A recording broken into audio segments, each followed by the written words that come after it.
The National Assembly's Justice Committee has asked for adjustments to be made to a draft amendment of the anti-corruption law that would introduce punishments for civil servants who misdeclare their assets or incomes. According to the bill drafted by the Government Inspectorate, if authorities confirm that a civil servant's assets or incomes are greater than the values they declare, or they fail to provide valid explanations for unofficial assets and incomes, they will face a 45% personal income tax. At a meeting on Monday, the Justice Committee agreed that officials who make false delcarations should be punished because many of their assets and incomes originate from corruption or other illegal activities. However, some of the committee disagreed with the proposal and said that the assets should simply be seized. They argued that violators should face tax evasion charges rather than an inflated income tax. Additionally, the researchers claimed that in reality, violators could be categorized into three groups: those who misdeclared assets or income but could prove their legality, those who both misdeclared and failed to provide a valid explanation for the sources of extra assets or income,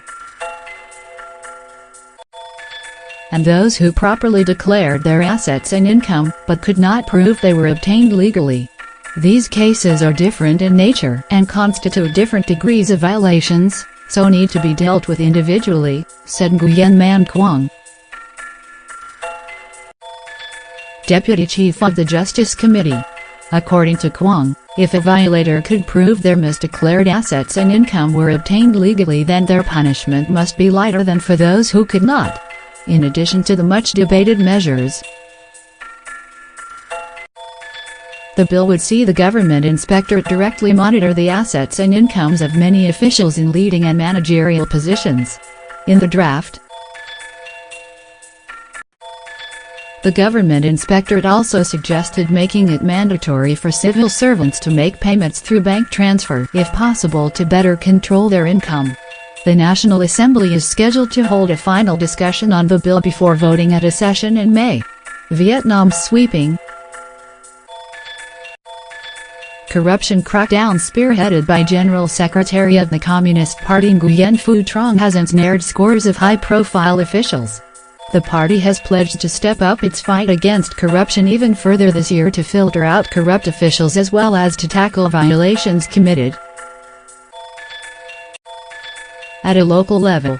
The Corruption Perceptions Index (CPI), released by Transparency International in February, ranks Vietnam 107th out of 180 economies based on perceptions of experts and business people.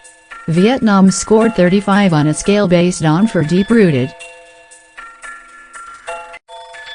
systemic corruption and 100 for a very clean environment.